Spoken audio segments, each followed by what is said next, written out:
Hello, everyone. Welcome to the Community Sync for December 14th, 2022. This is the last Community Sync of the year. So for the agenda, we're going to go over community stats and updates, and then we're going to get into Bing Jiang's session of practices of Hudi and Freewheel. So for the community stats and updates, in the community, we had 183 active PRs and over 95 active issues. We had about 81 authors who pushed about 95 commits of code. In terms of project updates and upcoming releases, for this month, there's no recent RFCs. And in terms of the roadmap, as of today, 12.2 is a release candidate, and it's mostly focused on bringing more stability to the 12.x releases. And 13.0 is still scheduled to be released for January 2023, and it's a major release focused on record index, CDC support, and more. If you're new to the community, please join our Slack. And also, if you use Hudi, commit to Hudi, or just love Hudi, please give us a star on GitHub. So without further ado, let's go ahead and get into Bing Jiang's session of practices of Hudi and Freewheel. Bing Jiang will be discussing some interesting use cases, such as 1, how migrating to Hudi helped unify data access layer for real-time and historical data. 2, how Hudi powered faster data from 1 day to 5 minutes for ad serving inventory management. And 3, how decoupled storage and compute benefits their Audience Lakehouse.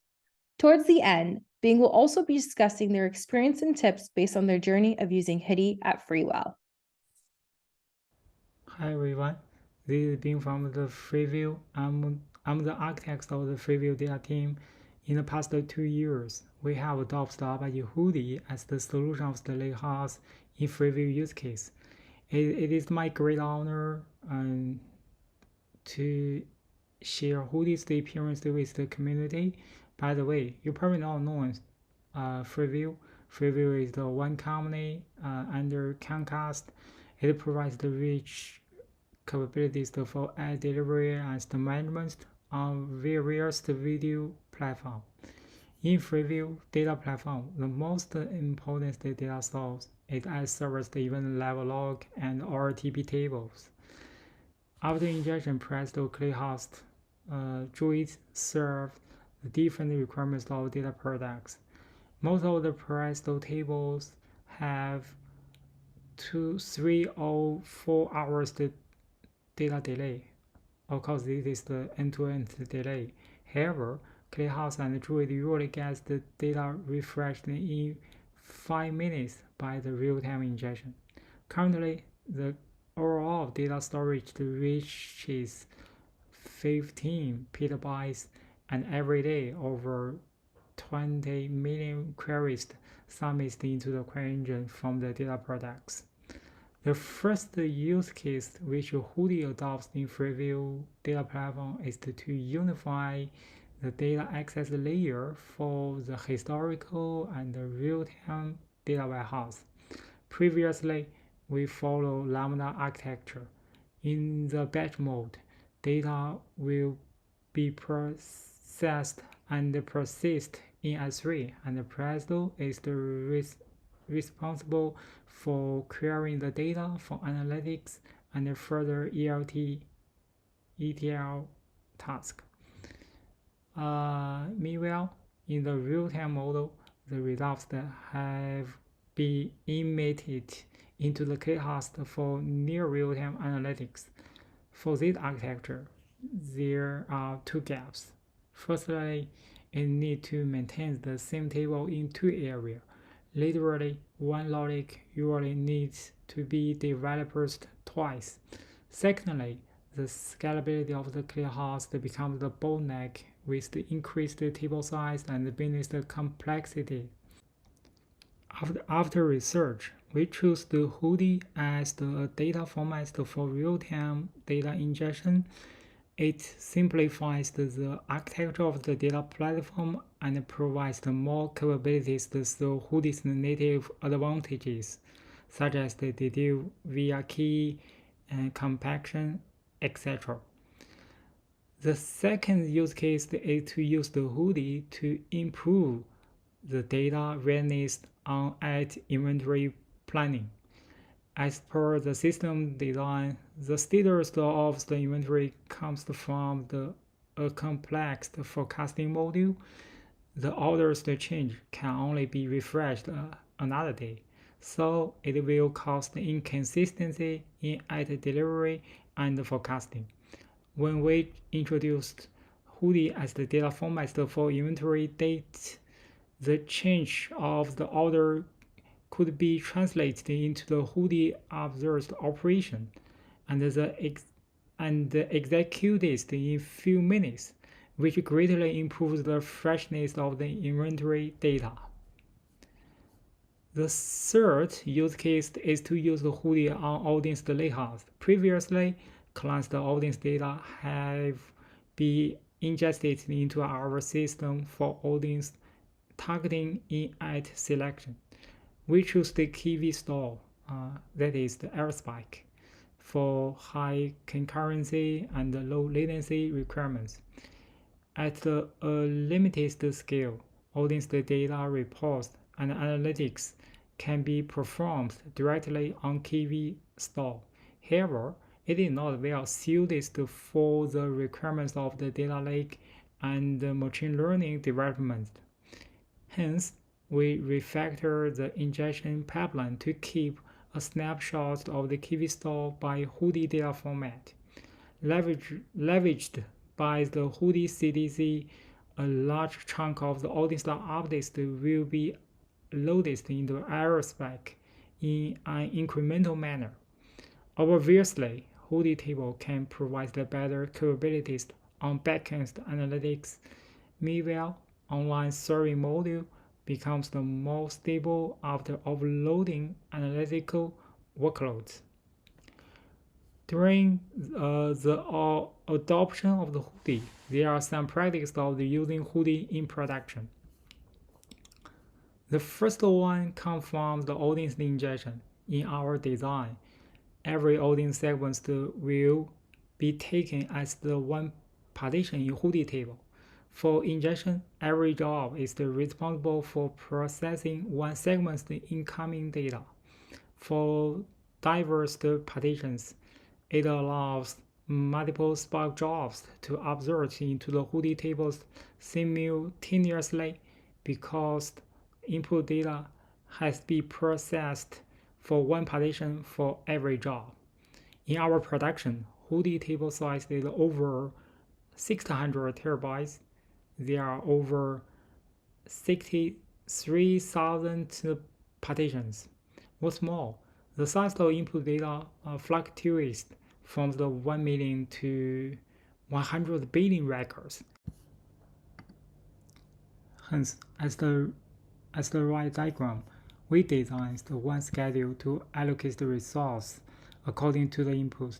Meanwhile, this schedule can provide the other functionalities. For example, job priority control, multi-register control, concurrency right planner, etc. So the scheduler plays an important role in the workflow. Let's see the performance metrics that we achieve. In AWS, the unit cost is about $0.1 for processing 1 million records updates, and the maximum throughput can reach 12 million per second. Here, I want to highlight some key optimization. Firstly, enhanced S3 throughput through adding more partitions. In our production, our data exists in S3. By default, for one single S3 bucket, its performance is easily impacted by its request cap. We add hash value into each partition's prefix and ask AWS team to increase the cap of the S3 buckets based upon hash prefix internally. After this operation, IO bottleneck has been addressed. Secondly, SLA and the cost trade-off. It benefits from the adaptive configuration for resource provision, which is managed by scheduler in our workflow. For Different the skills of the input data, choosing right resource is critical for efficient processing. One hand, jobs the stability and SLA have improved a lot. On the other hand, it could guarantee reasonable resource utilization for each job, which finally save our operational cost. Thirdly, try to duplicate the records before committing. If one value has to be observed multiple times in one job, the latest value is what we want to update in Hudi table. So we will group by the key firstly, then we order by the timestamp. Lastly, we commit the latest one into the Hudi table. It can save the unnecessary operation to Hudi tables and improve the overall pipeline's performance. Okay, another practice is how we use the Hudi in real-time data warehouse. As previous slides introduced, Spark Streaming is used to generate aggregated data feeds. For aggregated tables, there is no row key, and all operations are appended only. It serves real-time requirements. The end-to-end delay is less than 2 minutes.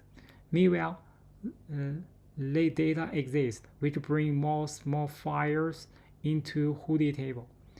In order to optimize the performance of the ingestion, bulk insert has been used when submitting into the Hudi table.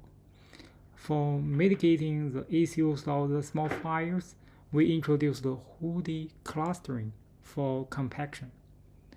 However, Spark Streaming itself is the micro batch, and usually 1 or 2 minutes to execute. So Spark Streaming does not trigger clustering job immediately, and they only generate a clustering plan for async execution. In our production, clustering job has been scheduled over for every hour and only applies to stable partitions. Here is the performance after enabling clustering and bulk insert. Basically, it reduced nearly 90% of the total files. Overall throughput increased by 114%, and the Presto query performance improves a lot as well. So this is our experience on using Hudi as the real-time warehouse. After optimization, end-to-end latency and performance reach the expectation of the downstream application. In the next plan of the Hudi adoption, we will focus on Hudi's performance enhancements for ingestion and query engines. For example, the feature of the meta table, the law-free multi-writer on Hudi table, and partitions. Besides, Hudi integration with the Snowflake is another direction we'd like to test with the community. That's all. Thank you for your time. I'm sorry that I can't join the Hudi community in live meeting. However, I'm lucky because I see a really great progress in the past 2 years from the Hudi community. In the next year, we'd like to see more features, more improvements, and more integration from the Hudi community. We are lucky to choose Hudi as the Lakehouse because of the powerful community. Thank you, Hudi community.